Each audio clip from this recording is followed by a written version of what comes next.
Hello students, today we'll be doing chapter number 1, that is some basic concepts of chemistry.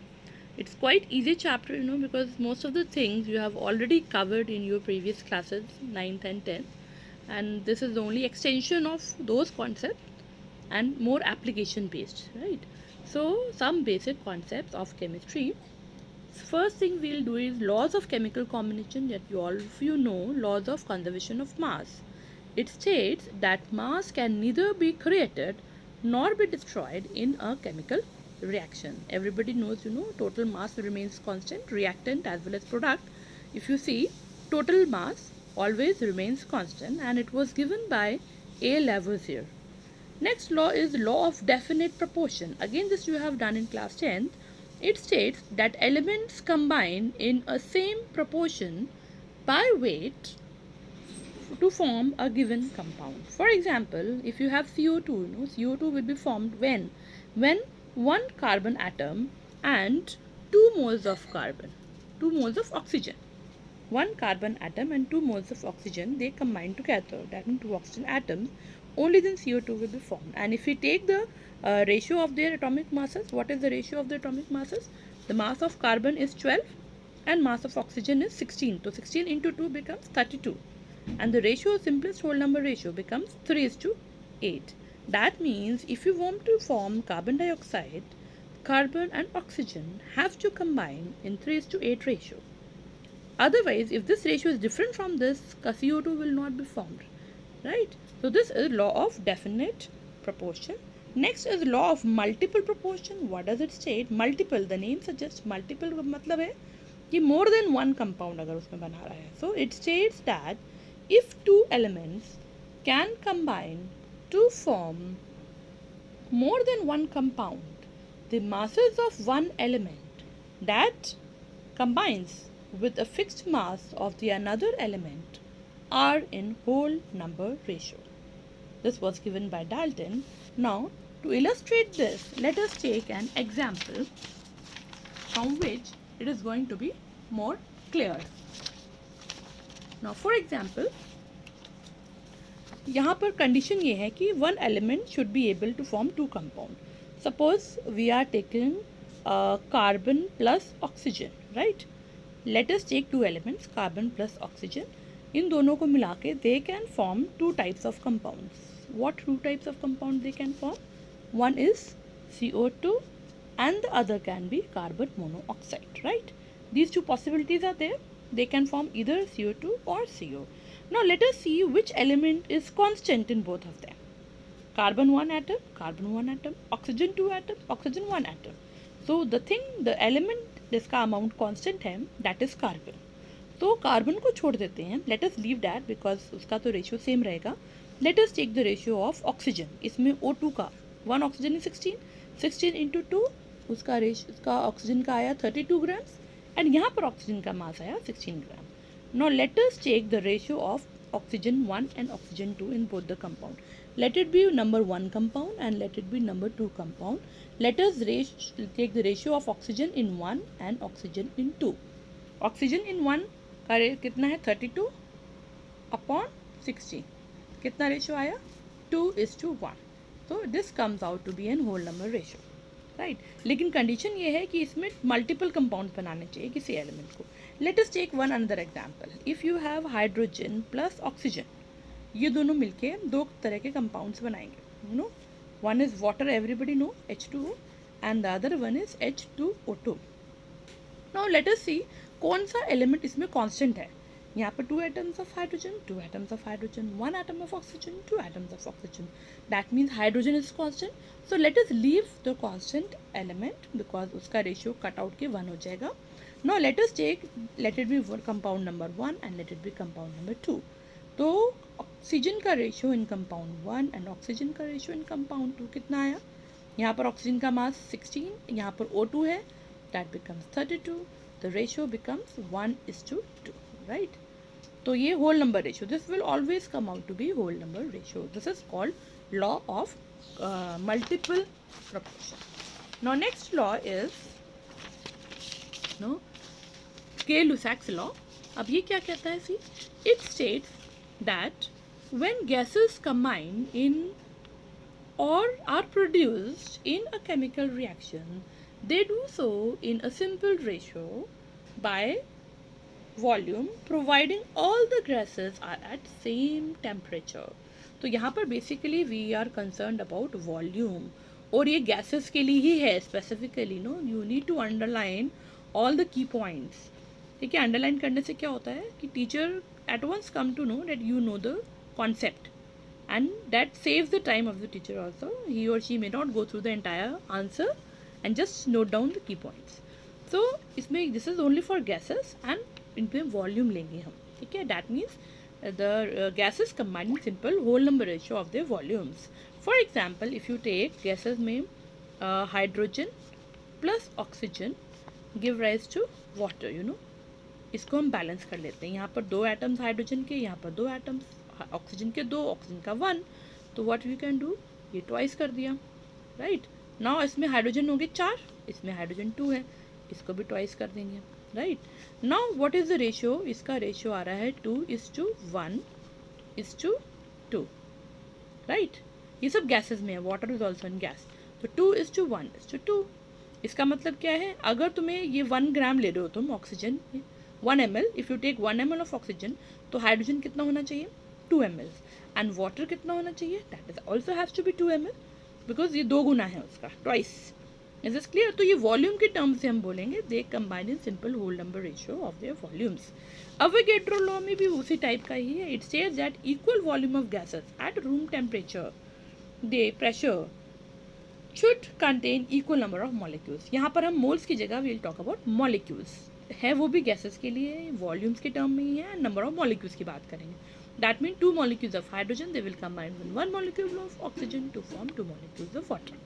Right? This is Avogadro law, and you know Avogadro constant everybody knows, 6.022 into 10 raised by 23.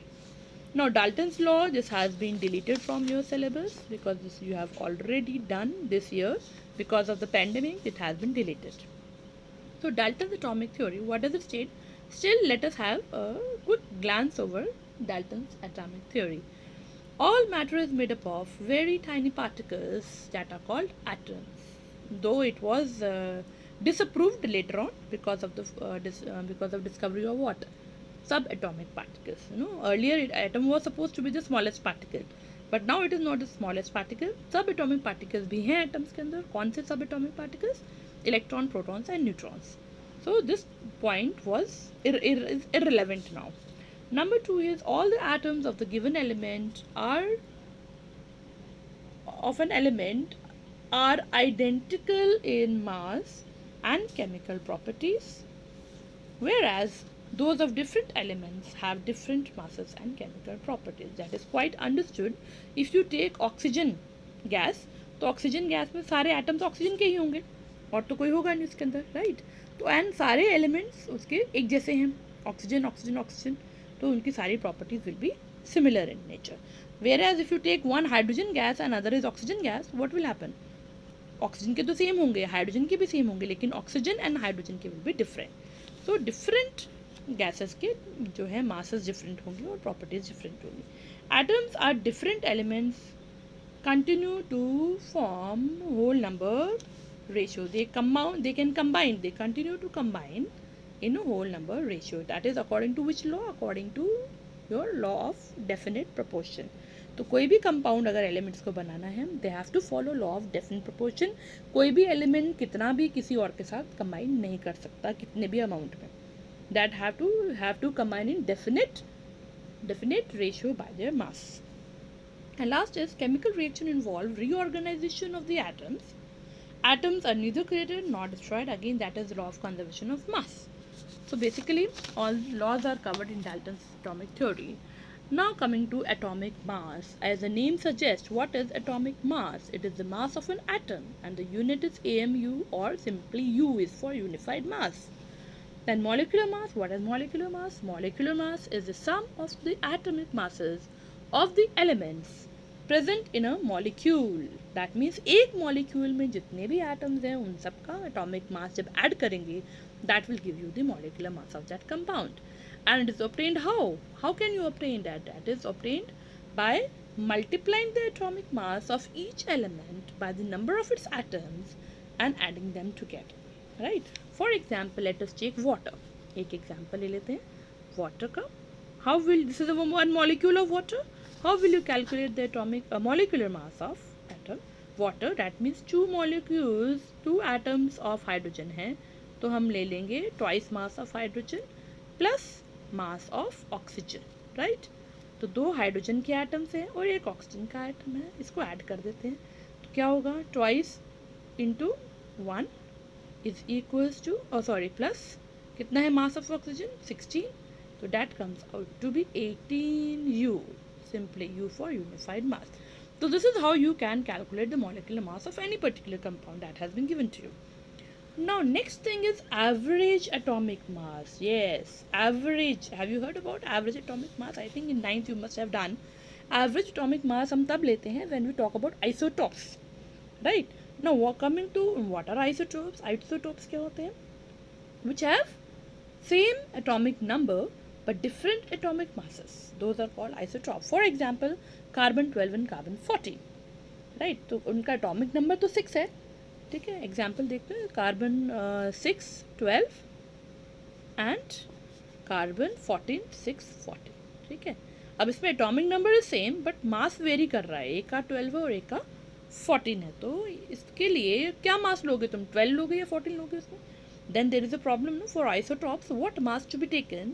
तो उसके लिए हम ना तो इसको problem हो ना इसको प्रॉब्लम हो, कोई पार्शियलिटी नहीं है किसी के साथ. तो what we do, we take out the average atomic mass. अब एवरेज एटॉमिक मास कैसे लेते हैं?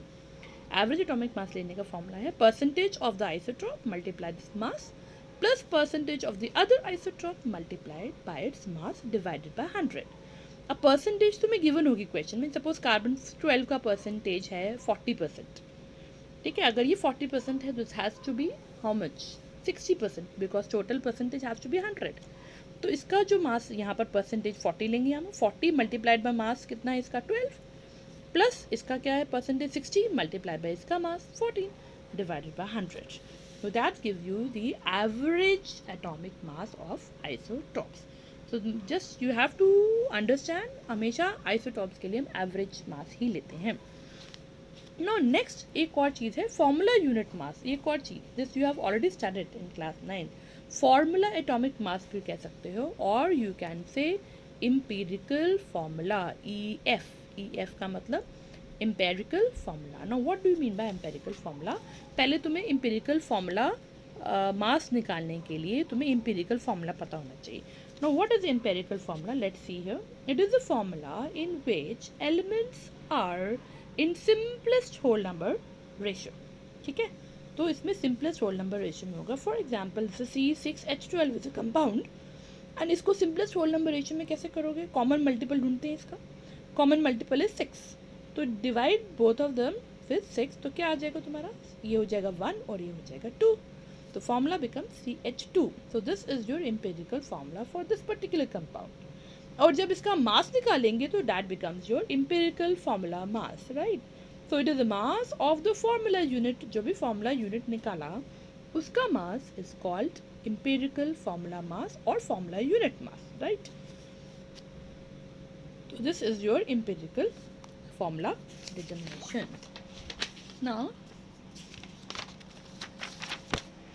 next is your mole concept. Now this is very very important. You know, a lot of questions are there in the entrance exam also related to mole concept. So first of all, what is 1 mole? 1 mole is the amount of a substance that contains as many particles as there are atoms in exactly 12 grams of carbon 12 carbon atom, right.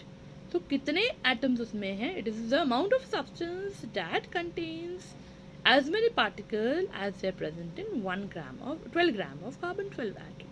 And वो कितने के बराबर आता है? That comes out to be 6.022 into 10⁻23 atoms के equal आता है. सो तो हमारा तो एक जो मेन इक्वेशन है, आई हैव ऑलरेडी सेट, हमारी रामबाण इक्वेशन जो मेन इक्वेशन है जिससे सारे न्यूमेरिकल सॉल्व हो जाएंगे, that is 1 mole is equals to what, gram atomic mass GAM लिख सकते हैं, या gram molecular mass GMM, which is equals to your Avogadro number. Avogadro number क्या है? Na. That is equals to 6.022 into 10 raised to power 23 atoms or ions or molecules or anything. किसी भी चीज़ का नंबर जो होगा that is equal to Avogadro number. Now let us do one numerical to understand the mole concept clearly. Now see, calculate the amount of carbon dioxide that is produced when 2 moles of carbon are burnt in air. Now उसके लिए first of all you need to write down the equation. Equation will not be given to you. You yourself have to write down the equation. So let us write, जब भी किसी चीज़ को जलाना है, वो combustion कर रहे हैं ना, when 2 moles of carbon are burnt in there, that means burn करना है तो combustion करना है. Combustion के लिए what is the necessary thing is oxygen. You will require oxygen. So C plus O2 on heating, on combustion will give you CO2. Balance कर लो. Next thing is this equation is already balanced, so no need of balancing. Now let us calculate using a unitary method. हम यहाँ पर unitary method use करेंगे. Now what do you mean by unitary method? जो तुम बचपन से करते आ रहे हो, बचपन से का मतलब है सपोज एक पेंसिल की कॉस्ट 10 रुपीज़ है, तो what is the cost of 10 pencils, right? एक पेंसिल की कॉस्ट 10 रुपीज़ है तो 10 की कितनी होगी? That is called a unitary method. तो सिमिलर थिंग यहाँ पर हम यूज़ करेंगे, लेकिन यहाँ बहुत कॉम्प्लिकेटेड तुम्हें लगेगा. सो उसके लिए we have devise one thing, very easy concept. You just see. सबसे पहले हम एक इक्वल्स टू लगा लेते हैं सेंटर में, और जो चीज़ निकालनी है वो यहाँ रखेंगे राइट हैंड साइड पे, और जो चीज़ गिवन है वो लेफ्ट हैंड साइड पे. इसको फिल इन द ब्लैंक्स छोड़ देते हैं. Just leave fill in the blanks, right? जो चीज़ निकालना है राइट हैंड साइड पे, जो चीज़ गिवन है लेफ्ट हैंड साइड पे. Next thing is write the units of both the things. जो निकालना है उसका यूनिट और जो गिवन है उसका unit. No let's come back to our question. Calculate amount of CO2. तुम्हें CO2 निकालना है और उसका यूनिट क्या होगा? जो निकालना है वो यहाँ रखेंगे. निकालना है हमें कार्बन डाइऑक्साइड का amount, that means in grams, तो इसका यूनिट होगा dash grams of CO2. First of all हम ये फॉर्मेट तैयार कर लेते हैं, उसके बाद हम यूनिटरी मेथड लगाते हैं. तो फॉर्मेट रेडी करने हैं पहले इसको फिल इन द ब्लैंक्स के फॉर्म में लिखेंगे. तो दिस में डैश ग्राम्स ऑफ CO2 और गिवन क्या है? When 2 moles of carbon are burn. No 2 moles given है, तो लेफ्ट हैंड साइड पे क्या गिवन है? Dash moles. यहाँ लिखेंगे डैश मोल्स ऑफ कार्बन. ये लेफ्ट हैंड साइड पे आ गया, राइट? अब ये फिल इन द ब्लैंक्स को कंप्लीट करना है, और वो हम कहाँ से कंप्लीट करेंगे? जो हमारी रामबाण इक्वेशन है. रामबाण इक्वेशन कौन सी है? 1 mole. 1 mole is equal to mass is equal to Avogadro number. अब you know there are 3 things but we require only 2 things at a time, not 3. अब कौन से 2 चाहिए इसमें? Let us see. एक तो मोल वाला पार्ट चाहिए, we require moles concept, and the other one is mass. तो हमें इन दोनों की ज़रूरत है बस. तो Avogadro number we don't require right now in this question, we don't require. तो हम ये 2 चीज़ें ले लेते हैं, मोल वाला पार्ट एंड मास वाला पार्ट. तो लेट्स सी. अब हम इसको कंप्लीट करते हैं. हमारी इक्वेशन है 1 मोल. नो 1 मोल रहेगा हमेशा, तो यहाँ पर फिल इन द ब्लैंक्स क्या आएगा? 1 मोल. तो 1 mole of carbon is equal to what is the mass of CO2. तुम्हें निकालना पड़ेगा. ये सेकेंड पार्ट है ना, ग्राम मॉलिक्यूलर मास लेंगे. मॉलिक्यूल है तो उसका CO2 का मास निकाल लेते हैं. That comes out to be 44 grams. तो 1 mole of carbon is equal to 44 grams of CO2. और कितने के लिए निकालना है तुम्हें? 2 मोल्स के लिए. तो 2 मोल्स ऑफ कार्बन के लिए कितना होगा? आगे ना वो यूनिटरी मेथड. एक पेंसिल की कॉस्ट इतनी है तो 2 पेंसिल की कॉस्ट कितनी होगी, राइट? बट यहाँ पर थोड़ा कॉम्प्लिकेटेड नो केमिस्ट्री की टर्म्स में है थोड़ा सा, but the concept is that only. पर ये पता लगा, ये फॉर्मेट अगर रेडी कर लोगे ना, then it becomes very easy. Just fill in the blank fill up करने and you will be able to solve. अच्छा, उसके बाद क्या करना है? 1 मोल तो इतना आ गया. 2 मोल्स के लिए कैसे निकालेंगे? ये जो 44 है ऊपर वाला यहीं रहेगा, यहीं पर अपनी जगह पर रहेगा, वो कहीं नहीं जाएगा. और ये जो लेफ्ट हैंड साइड में ऊपर है वो नीचे आ जाएगा. तो इसको 44 डिवाइडेड बाय 1 दिखाएंगे. और जो सामने है, सामने वाला सामने मल्टीप्लाई हो जाएगा, राइट? दोबारा से ये 44 अपनी जगह पे रहेगा, वो कहीं नहीं जाएगा. ऊपर वाला लेफ्ट हैंड साइड में नीचे आ जाएगा, और सामने वाला सामने मल्टीप्लाई हो जाएगा. तो that comes out to be 8 grams of CO2, right? Now let us also take another example to understand it the concept. Now calculate number of atoms in 22 grams of CO2. अब इसमें भी formatting हम कर लेते हैं पहले. इसके हिसाब से इक्वल टू लगाते हैं पहले. राइट हैंड साइड पे क्वेश्चन मार्क जो निकालना है, और लेफ्ट हैंड साइड पे जो हमें गिवन है, और फिल इन द ब्लैंक्स और यूनिट लगा देते हैं. ठीक है, अब निकालना क्या है? Calculate number of atoms. Number of atom यहाँ लिखोगे डैश एटम्स. किसके एटम्स? CO2 of CO2. ठीक है, इन 22 ग्राम्स ऑफ कार्बन डाइऑक्साइड, तो ग्राम्स चाहिए, तो यहाँ पर लिखेंगे हम डैश ग्राम्स ऑफ CO2। ठीक है, ये फॉर्मेट रेडी हो गया। अब हम इसको fill in the blank complete कर दें। तो फिल इन द ब्लैंक्स हमें अपनी इक्वेशन रामबाण इक्वेशन से करनी पड़ेगी 1 मोल वाली से। अब इसमें क्या है, क्या क्या चीज़ें चाहिए, देखो तीन में से कौन से दो चाहिए, एक तो ग्राम वाला पार्ट चाहिए और एटम्स, नंबर ऑफ एटम। तो इसमें मोल कॉन्सेप्ट नहीं चाहिए, तो छोड़ दो मोल को, हमें चाहिए एटॉमिक मास वाला और एवोगैड्रो नंबर का कॉन्सेप्ट, तो वो यूज़ करते हैं। तो अब यहाँ पर हम ग्राम्स की जगह क्या लिखेंगे, उसका मास, तो सॉरी यहाँ पर, तो यहाँ ग्राम्स की जगह हम मास ऑफ CO2 लिख लेते हैं। That mean 44 grams of CO2 is equal to कितने एटम्स होते हैं, एवोगैड्रो नंबर के बराबर हमारी इक्वेशन के हिसाब से 6.022 10⁻23 एटम्स हो गया। नाउ अब इसको तुम, अब ये तो 44 ग्राम्स के लिए इतने, और निकालना तुम्हें कितने के लिए, 22 ग्राम्स के लिए। तो 22 ग्राम्स ऑफ CO2 में कितना होगा, ये वाला जो है ऊपर वाला यहीं रहेगा अपनी जगह पे, ये कहीं नहीं जाएगा, लेफ्ट हैंड साइड में जो ऊपर है वो नीचे आ जाएगा, और सामने वाला सामने मल्टीप्लाई हो जाएगा। तो दिस कम जो भी आएगा answer, that is your number of atoms of CO2, right. No ये तो मोल कॉन्सेप्ट हो गया। No let us come to next concept, that is your empirical formula determination. This also you have done in your class 9th I suppose. Empirical formula कैसे determine करते हैं, ये थोड़ा उसका एक्सटेंशन है थोड़ा सा। नाउ फर्स्ट ऑफ ऑल हम ये टेबल फॉर्म में बनाएंगे। टेबल में, क्वेश्चन में टेबल नहीं दिया होगा, but you have to format it yourself. Serial number डाला, एलिमेंट्स कार्बन हाइड्रोजन ऑक्सीजन जो भी है, क्लोरीन है, ये तीन एलिमेंट्स ये रखे हैं। इनका molecular mass you should know, that will not be provided to you. Carbon का molecular mass, atomic mass you know it is 12, hydrogen का 1, क्लोरीन का 35.5, and percentage will be given to you. तीनों का हो सकता है, दो का दे रखा हो, तीसरे का नहीं दे रखा हो, तो how will you find the third one, 100 में से इन दोनों को माइनस कर दो, because total has to be 100। तो अगर इन दोनों का दे रखा है तो थर्ड वाले का you can find it out by subtracting from 100। तो ये परसेंटेज, इतना पोर्शन तुम्हें गिवन होगा, तो इसको बस तुम्हें क्या करना है, टेबल की फॉर्म में बनाना है। नेक्स्ट जो तुम्हारा कॉलम बनाएंगे, ये खुद से बनाओगे नंबर ऑफ मोल्स के लिए, एंड उसको कैसे निकालेंगे, नंबर ऑफ मोल्स, उसमें हम परसेंटेज अपन, नंबर ऑफ मोल्स का फॉर्मूला क्या होता है वैसे, you know, n is equals to W upon m। ये हम करेंगे अभी आगे। W इज कितना मास तुम्हारा है अपॉन मॉलिक्यूलर मास। यहाँ पर जहाँ परसेंटेज दे रखा है तो हम परसेंटेज ले लेंगे यहाँ पर, just become percentage, that means 24.27 upon इसका molecular mass 12, this comes out to be 2.02।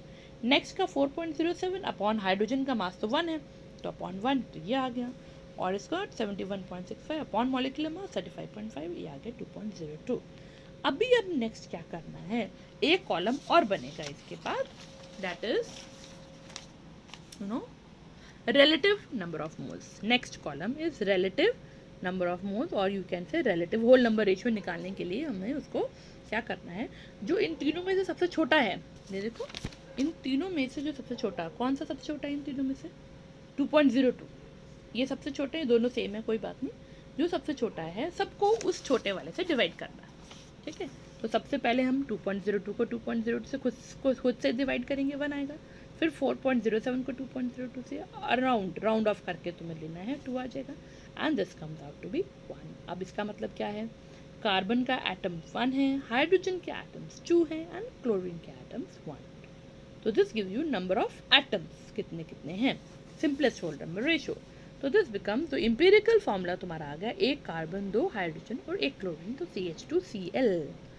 लेकिन अब यहाँ हमारा काम खत्म नहीं हो रहा, this is only empirical formula, you know, but you have to determine the molecular formula. तो उसको करने के लिए हम n निकालेंगे। n इज दैट नंबर जो जिससे तुम कॉमन मल्टीपल, जैसे हमने पीछे एग्जाम्पल किया था ना C6H12, उसमें कॉमन मल्टीपल 6 था, तो n इज इक्वल टू 6। तो अब वही बात है, तुम्हें n निकालना है, अगर जो भी n आएगा इसको उससे मल्टीप्लाई कर देंगे तो you will get the molecular formula. So n निकालने का क्या तरीका है, मॉलिक्यूलर मास जो तुम्हें क्वेश्चन में गिवन होगा अपॉन एम्पिरिकल फॉर्मूला मास। अब मॉलिक्यूलर मास तुम्हें क्वेश्चन में दिया हुआ है, इट इज 98.96, और इसका मास तुम निकाल लोगे खुद से, एम्पिरिकल फॉर्मूला मास, एक कार्बन का 12 + 2 + 35.5, that comes out to be 49.5। अब ये निकालने के बाद कैंसिल करके this comes out to be 2, whole number ratio में निकालना है, पॉइंट्स में नहीं निकालेंगे, because number of atoms can not be in points, no. तो ये आ गया तुम्हारा 2। अब मॉलिक्यूलर फॉर्मूला आ जाएगा, कैसे आ जाएगा, एम्पिरिकल फॉर्मूला को ट्वाइस करेंगे हम, एम्पिरिकल फॉर्मूला को यहाँ लिखेंगे, ये 2 वहाँ नहीं लिखेंगे, जस्ट यहाँ पर CH2Cl का twice, right. Do this correction in your notes also. So this becomes C2H4Cl2. The full and final molecular formula of the compound is C2H4Cl2. And these types of numericals are also there in class 12, you know. उसमें पहले तुम्हें empirical formula निकालना है, उसके बाद molecular formula निकालना है, उसके बाद तुम्हारा 12 से रिलेटेड क्वेश्चन आएगा. पूरे 5 मार्क क्वेश्चन में ये इस टाइप का न्यूमेरिकल आता है. And it is bound to be there in 11th also. Next concept is of limiting reagent. Now what do you mean by limiting reagent? Substance which gets consumed first and limits the amount of the reaction product formed is called limiting reagent. मतलब जो limited amount में है. Suppose तुम्हारे पास दो चीज़ें हैं और ये लिमिटेड अमाउंट में है, तो ये पहले ख़त्म हो जाएगा. तो ये अकेला किसके साथ रिएक्शन करेगा? किसी के साथ नहीं, बिकॉज रिएक्शन तभी होगा जब दोनों चीज़ें हों. ठीक है. अब दोनों में से जो एक चीज़ पहले ख़त्म हो गई तो उसके बाद ये रिएक्शन करने के लिए इसके पास कुछ है ही नहीं, तो रिएक्शन विल ऑटोमेटिकली स्टॉप और ये एक्स्ट्रा बचा रहेगा तुम्हारे पास, एक्स्ट्रा फालतू, that will remain in your reaction mixture, right. और अगर ये कम है और ये ज़्यादा है तो ये पहले ख़त्म हो जाएगा और ये बचा रहेगा तुम्हारे पास रिएक्शन मिक्सचर में. तो जो चीज़ पहले ख़त्म हो जाती है that is called limiting reagent, that limits the amount of product formed in a reaction. Now अब इसमें ये तुम्हारा न्यूमेरिकल है, यू नो. अच्छा, n ये तुम्हारा क्वेश्चन दे रखा है. नंबर ऑफ मोल्स का फॉर्मूला अभी just now I told. Number of moles होता है कितना मास तुमने लिया. सपोज 10 ग्राम लिया, नाइट्रोजन 10 ग्राम्स है तो ये 10 ग्राम्स है. अपॉन मॉलिक्यूलर मास का मतलब है नाइट्रोजन का मॉलिक्यूलर मास तुम कैलकुलेट करोगे. एक नाइट्रोजन का एटम का मास होता है 14, तो 2 का हो गया 28. तो किसी भी चीज़ का नंबर ऑफ मोल्स निकालने का यही फॉर्मूला है W/m, mass of the substance taken upon its molecular mass. ठीक है. नाउ n ऑफ नाइट्रोजन निकालते हैं. सपोज सबसे पहले हम number of moles of nitrogen निकालते हैं. W/N2 अपॉन, ये तुम्हारा इन टेक्स्ट एग्जाम्पल है सॉल्व बुक में. जस्ट सी लिमिटिंग रिएजेंट में question number I have not written but it is the only one example that has been explain in limiting reagent concept. Solve है. तो इसमें 50,000 दे रखा है nitrogen, तो 50,000 grams 50 kg दे रखा है, तो 50 kg see this is your 50 kg. तो 50 kg को हमने ग्राम में कन्वर्ट किया है और I think this is 10 kg को ग्राम में मल्टीप्लाई बाय 1000 किया है. तो 50,000 हो गया अपॉन उसका मॉलिक्यूलर मास हो गया 1786 मोल्स हो गया, right. This is the number of moles of nitrogen. अब हमें क्या निकालना है? अब हमें निकालना है number of moles of hydrogen निकालेंगे. Next is number of moles of hydrogen. वो भी ऐसे निकलेगा W of hydrogen upon M of hydrogen. Hydrogen था 10 kg को ग्राम में चेंज किया. 10,000 बाय 2 हाइड्रोजन का मास है 2, तो 5,000 मोल्स आ गया. Now this is a very important step that you must understand from the reaction itself. ये देखो तो रिएक्शन में क्या बताया था. If you see the reaction 1:3 का रेशियो है. सी 1:3:2. इसका मतलब क्या है? अगर ये 1 ग्राम ले रहे हो नाइट्रोजन तो ये उसका 3 गुना होगा, 3 ग्राम होगा, और ये उसका 2 गुना मतलब 2 ग्राम्स अमोनिया प्रोड्यूस होगा. दैट मीन्स जो हाइड्रोजन है वो नाइट्रोजन के 3 गुना होना चाहिए ताकि तुम्हारा रिएक्शन पूरी फुल एक्सटेंट तक कंटिन्यू करे, राइट. तो हाइड्रोजन जो है तुम्हारा 3 टाइम्स होना चाहिए दैट ऑफ नाइट्रोजन. तो लेट अस सी कि हमारे पास जो नाइट्रोजन है 3 गुना है या नहीं है. तो nitrogen is equal to amount of hydrogen is equal to 3 times of nitrogen. ठीक है. तो नाइट्रोजन हमारे पास कितना आया था अभी हमने निकाला पीछे. सी नाइट्रोजन कितना निकला है. सी इट इज नाइट्रोजन अभी हमने निकाला पीछे दैट इज़ 1786 मोल्स नो. तो उसको यहाँ पुट कर देते हैं. दैट इज़ 1786 इंटू 3 हो गया 5360 तुम्हारे पास हाइड्रोजन होना चाहिए. अब देखते हैं हमारे पास सिस्टम में कितना है hydrogen. We have only 5000 moles no but required is 5360 moles. इसका मतलब क्या है? हमारे रिएक्शन में अमाउंट ऑफ हाइड्रोजन रिक्वायर्ड से कम है. अकॉर्डिंग टू इक्वेशन हाइड्रोजन हमारा 3 गुना होना चाहिए नाइट्रोजन से, ठीक है, जो कि नहीं है. ये हमारे पास जो हमने फॉर्मूले से निकाला है तो 5000 आ रहा है हमारे सिस्टम में, लेकिन होना चाहिए अकॉर्डिंग टू इक्वेशन इतना. That means number of moles of hydrogen required जो है required is less than number of hydrogen present in the system. हमारे पास है खाली 5000, लेकिन चाहिए हमें इतना। इसका मतलब लिमिटिंग रीजन कौन है? Number of moles of hydrogen required जो है दैट इज लेस और greater than, that is greater than, उल्टा साइन है, do this correction in your notes. तो ये जितना अमाउंट हमें चाहिए वो ज़्यादा है दैन जितना हमारे पास प्रेजेंट है। इसका मतलब ये पूरा नहीं है, तो that means hydrogen is your limiting reagent. LR का मतलब लिमिटिंग रिएजेंट। अब नेक्स्ट स्टेप आता है, हमें अमोनिया निकालना है, कितना अमोनिया है। तो यहाँ पर हम अगेन यूनिटरी मेथड हम यहाँ यूज़ करेंगे। यूनिटरी मेथड के लिए वही यूज़ करेंगे कॉन्सेप्ट। पहले फॉर्मेटिंग कर लेते हैं। यहाँ पर हमें क्या निकालना है और हमें यहाँ क्या दिया हुआ है, ठीक है। अब हमें क्या निकालना है यहाँ पर, मोल्स ऑफ, पहले हम निकालेंगे डैश मोल्स ऑफ अमोनिया, ये हमें निकालना है। और गिवन क्या है हमें, डैश मोल्स ऑफ हमारा लिमिटिंग रिएजेंट। लिमिटिंग रिएजेंट कौन सा है हमारा, हाइड्रोजन, तो हम हाइड्रोजन ही लेंगे यहाँ पर। तो dash moles of hydrogen is equal dash moles of ammonia. Now let us fill in the blanks, complete करते हैं इसको हमारी इक्वेशन के हिसाब से। तो इक्वेशन के हिसाब से हमारा क्या था, 1:3:2 का रेशो था। तो हाइड्रोजन नाइट्रोजन 1 था, हाइड्रोजन 3 था और अमोनिया 2 था। तो 3 moles of hydrogen is equal 2 moles of ammonia, मतलब 3 मोल्स के लिए 2 मोल्स चाहिए। तो हमारे पास कितना हाइड्रोजन है, 5000 मोल्स। तो 5000 मोल्स के लिए हमें कितना अमोनिया चाहिए होगा, कितना अमोनिया बनेगा।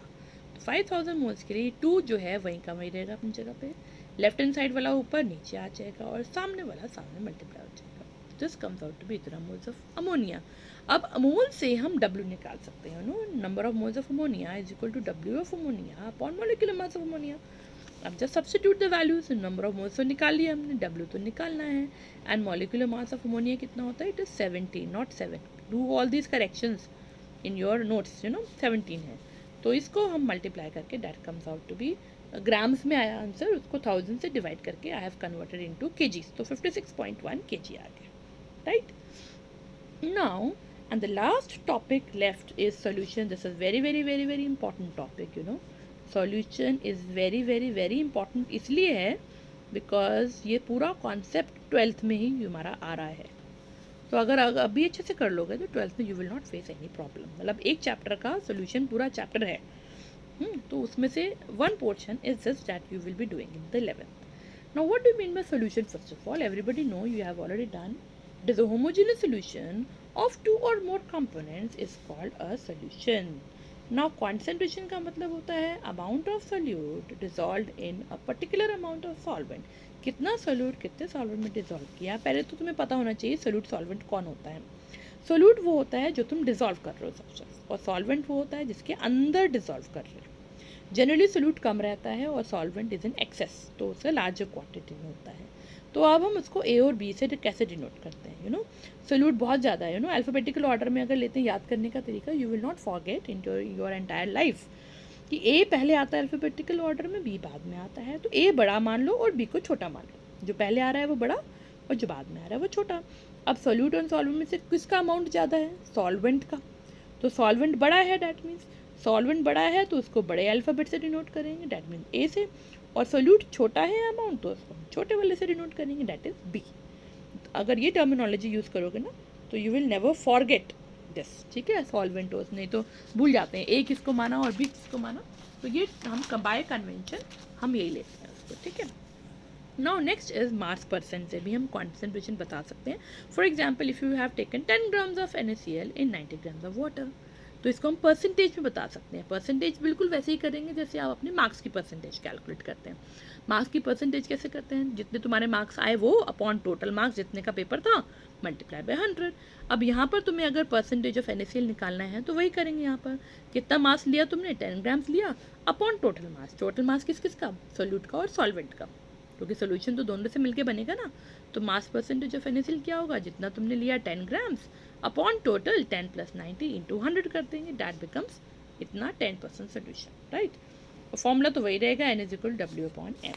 No next is mole fraction, इसको हम काय से डिनोट करते हैं, x को कर्व कर देंगे, that becomes chi. It is defined as the ratio of number of moles of the substance divided by total number of moles of the solution. That means अगर काय ए की बात करें, मतलब solvent is equal to number of moles of the solvent upon Na + Nb। या component भी हो सकता है। अगर दो कंपोनेंट है तुम्हारे पास ए और बी, तो chi A is equal to N A upon N A plus N B, and chi B will be similarly क्या होगा, N B upon N A plus N B, total number of moles नीचे रहेंगे। And total chi A plus chi B is always one, just like in mass total probability is always one. तो similarly total mole fraction जो भी है components का one रहेगा। अगर तुम्हारे पास तीन कंपोनेंट्स हैं तो हम तीनों ले लेंगे, काय ए प्लस काय बी, एक और डाल देंगे, plus chi C is equal to one, but total has to be one, चाहे एक हो, चाहे दो हो, चाहे तीन हो या चार हो, टोटल काय हैज़ टू बी वन। तो इसमें एक फ़ायदा हो जाता है, अगर काय ए निकाल लिया और दो कंपोनेंट्स है तो काय बी को वन माइनस काय ए कर लेंगे, you will get chi B. And it is dimensionless quantity. Why it is dimensionless quantity? क्योंकि ऊपर भी नंबर ऑफ मोल्स है, नीचे भी नंबर ऑफ मोल्स है, कैंसिल हो जाएगा, unit gets cancelled. Next is molarity, capital M, very very important. It is defined as the number of moles of what? यहाँ पर तो make correction, this is incomplete definition, गड़बड़ हो जाएगी, marks cut जाएंगे। It is defined as the number of moles of the solute. Yes, ये ज़रूर लिखना है अपने नोट्स में, सब लोग करेक्शन कर लें। Number of moles of the solute present in 1 liter volume of solution. तो मोलारिटी कैपिटल एम से डिनोट करते हैं। N B is what, number of moles of B का मतलब solute upon volume in litres. इसको हम ओपन अप कर देते हैं, एन को क्या लिखेंगे हम, W B by upon M B, one upon V थाई। और अगर ये एम एल में है तो you have to convert in thousand, sorry litres में कन्वर्ट करोगे, तो वो करने के लिए हम डिवाइडेड बाय 1000 करेंगे या वो 1000 ऊपर आके मल्टीप्लाई हो जाएगा। तो this is your full expression, final expression for molarity, right? This is your final expression for molarity. And what is the unit of molarity? यहाँ से देखेंगे in moles per liter. तो unit is moles per liter, और simply you can say molar, right? Next is molality. Last is molality. Small m से denote करते हैं। फर्क इसमें थोड़ा सा फर्क है। It is defined as the number of moles of solute, तो वही है। Present in what? Present in 1 kg of the solvent. तो molality is equal to NB upon WA हो जाएगा। WA इसको ब्रैकेट में लिखेंगे 1 kg, WA has to be in kgs। Again इसको खोल देंगे, NB को जगह हम we can write WB upon MB into 1 upon WA, और अगर ये ग्राम्स में है तो डिवाइडेड बाय 1000 हो जाएगा, kg में कन्वर्ट करेंगे, वो 1000 ऊपर आके मल्टीप्लाई। तो this is your final expression for molality. Okay, ये तो मेरा फाइनल। एंड ऐसा यूनिट क्या होगा, यहाँ से देखेंगे मोल्स पर kg, और simply molal m, simply m लिख देंगे। Now कब क्वेश्चन आता है, which one is a better means of expressing concentration, when and why? Of course molality is a better means of expressing concentration when we are dealing with temperature dependent experiment। ये important है, जब हम temperature से related experiment कर रहे हैं ना, कोई जो टेम्परेचर पे डिपेंड करता है, then of course we have to take molality. और अगर एक्सपेरिमेंट तुम्हारा टेम्परेचर पे डिपेंड नहीं कर रहा है तो तुम मोलालिटी ले लो या मोलारिटी ले लो, it is hardly going to matter.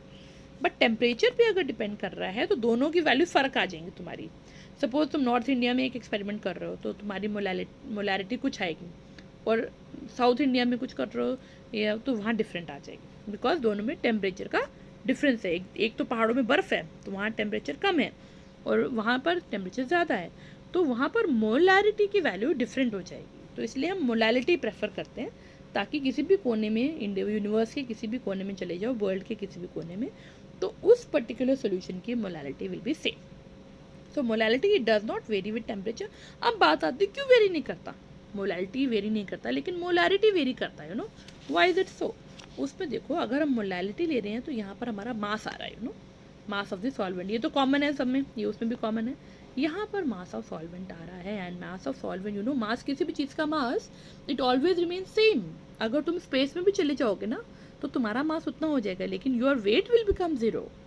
Y weight will become zero? Because weight का फॉर्मूला होता है m/g, तो वहाँ पर ग्रेविटेशन पुल है ही नहीं, है ना, g acceleration to gravity zero हो गई वहाँ पर। तो मास तुम्हारा उतना रहेगा। अगर मास 10 kg है तो मास वहाँ स्पेस में भी 10 ही रहेगा, बट क्योंकि g की वैल्यू ज़ीरो हो रही है इसलिए वेट बिकम ज़ीरो। तो इसलिए ये फ़ायदा है इसमें मोलालिटी में, we are taking what it mass, and mass it remain same everywhere, right, because mass remain same everywhere. लेकिन मोलारिटी में हमने क्या लिया है, we have taken volume, and volume तो वेरी करता है ना टेम्परेचर के साथ। अगर टेम्परेचर बढ़ाओगे तो what will happen, volume will increase. एक छोटा सा एग्जांपल, यू नो, जब रेलवे ट्रैक्स होते हैं, दो रेलवे ट्रैक के बीच में एक जगह छोड़ी होती है, have you seen? Some space is always left between two railway tracks. और वो क्यों छोड़ा होता है? वो इसलिए छोड़ा होता है कि कड़कती गर्मी में जब बहुत ज़्यादा गर्मी होगी तो टेम्परेचर बढ़ेगा। अब टेम्परेचर बढ़ेगा तो रेलवे ट्रैक, क्योंकि मेटल्स हैं वो तो एक्सपैंड करते हैं, तो मेटल्स जो रेलवे ट्रैक आयरन के बने हुए हैं they will expand due to heating. Temperature बढ़ेगा तो उनका वॉल्यूम बढ़ेगा। अब वॉल्यूम बढ़ेगा, अगर तुमने खाली जगह नहीं छोड़ी तो कहाँ बढ़ाएंगे अपना वॉल्यूम? तो वो तो क्रैक, वो अपना बाहर आ जाएगा और एक्सीडेंट हो जाएगा, टूट जाएगा रेलवे ट्रैक। तो इसलिए उसको सेफ्टी के लिए, सेफ्टी पर्पज़ के लिए बीच में गैप्स छोड़े जाते हैं, सो डैट ज़्यादा गर्मी में अगर एक्सपैंड होगा भी से तो वो टूटे नहीं रेलवे ट्रैक, उसके लिए जगह छोड़ देते हैं, राइट। तो ये तुम्हारा सबसे बेस्ट एग्जाम्पल है। तो that means with temperature volume बढ़ता है, वॉल्यूम बढ़ेगा तो मोलैरिटी कम होगी, क्योंकि वॉल्यूम एंड मोलैरिटी का इन्वर्स रिलेशनशिप है, right. So this is your molarity. Now this is over, and numericals I'll send you in my next video. Thank you.